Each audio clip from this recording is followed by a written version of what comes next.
Should I save money and not buy that stinking course? Hmm, great question. Yes, no, maybe so. All right, so one of my coaching clients asked me, excuse me, about something like that this morning. And that's a very, very good question. So there's courses out there that not worth it. Okay, there are some courses that are totally worth it. Should I just learn on YouTube? Well, that is an option. Okay. That is totally an option. However, I'll share you what I learned over many, many years of trial and error. Okay.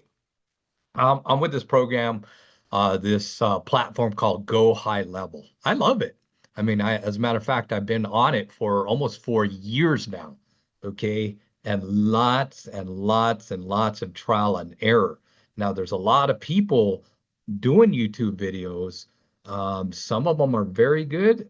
Now, here's my point. When you're trying to study on YouTube, you might have, like, let's just randomly pick a number, 10 different influencers or gurus out there talking and teaching about Go High Level. Okay. Now you have like 20 plus different strategies about Go High Level. Okay. It gets amplified, in other words. Okay. So when you're on YouTube and you're trying to study from this guru and this and that, a confused mind does nothing. When you have too much information, well, all of a sudden, now that becomes your excuse for not doing anything at all. Or maybe it's not an excuse. You're so overwhelmed that, like, oh my God, where do I start? You went down this rabbit hole and then you wanted to learn about this and then that. And then what about this? What about that? At the end of the day, massive, massive action cures all, period. I don't care what it is, whether you're learning about real estate, learning about Go High Level, learning about investing, the cure all is massive, massive action. Okay. Going back to spending money on a course or investing money on a course. Well, some of them are very, very good. Some of them are mediocre. And it really depends on your skill set as well. You probably have learned from somebody else, then this person and that person. And that's exactly why coaching and mentorship works as well. Because, like, studying courses online, there's no interaction, there's no feedback. On Sunday, I took my dog, my rescue dog, to the dog trainer. We've had him for about 3, 4 months now, and he's over 3 years old. So we didn't know his history. Okay. He was with another family, and like he had some bad behaviors coming into our family. And so I was getting a little frustrated. So I started studying on YouTube and I started learning from this person and that person. And, I started to figure out some stuff. And so when I took him to the trainer on Sunday, he goes, there's some good things about how you handle this dog. And then there's some things, yes, we need to work on with you as well. And this trainer's amazing. I mean, he's funny, he knows his stuff. I love the way he teaches, because he teaches kind of like, to keep it really, really simple, the carrot and the stick method. The carrot and the stick method. Some people are totally one way or the other. Humane Society, I know, is against the stick way. But he set a really good example of, like, hey, when you're going down the freeway and you're speeding, is the cop going to pull you over and say, oh no, just don't do it again. It's okay.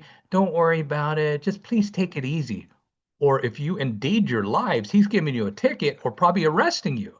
Okay. So that's kind of the carrot stick method. Anyway, going back to Sunday, that trainer said, wow, you actually know how to handle a dog fairly well. And I came out and said, YouTube, right? But I too was to that point where I could only learn so much. And he said it himself. He goes, well, that's why you're here, because what YouTube doesn't teach you is that instant feedback, that yes, no, you're doing it right, you're doing it wrong, and that's again why coaching works, why mentorship works. So, folks, if you're considering buying an online course, like I said in the beginning, yes, no, maybe so. Okay, I'm not sure where you're at in your business, in real estate, in investing. Some things are better than nothing.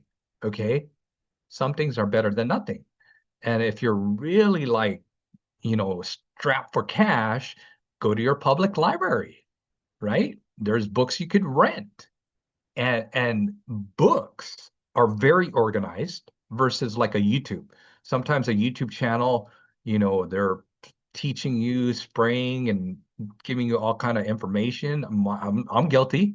I mean, my channel has a lot of great stuff, but sometimes it might be a little disorganized for what you're trying to extrapolate, right? And in a library, a book, it's one chapter at a time. There's a methodical way to learn, right?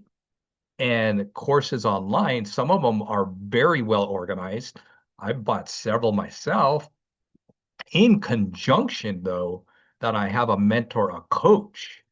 And that's really the stickiness about any online course I get. If there's a coach and a mentor that I know that is pretty credible and true, tried and true, I'm investing. I'm an obsessed learner. I plan to learn forever, right? They say leaders are readers, readers are leaders. I'm learning like crazy, and I'm so glad you're watching, subscribing to my channel. All right, that's the lesson today, guys.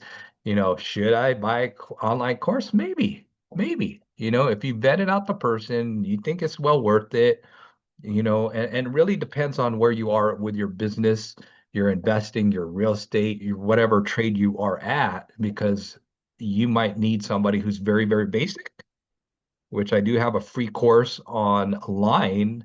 Send me a DM, send me a message, or go to joemendoza.com. There's a free course on there, very, very basic.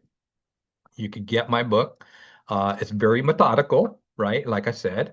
So it depends. Should I buy an online course? Depends. Okay. Anyway, take care. God bless. See you later, alligator. Appreciate you guys subscribing, following, liking. Happy holidays if you're watching this in real time. Take care. We'll see you soon.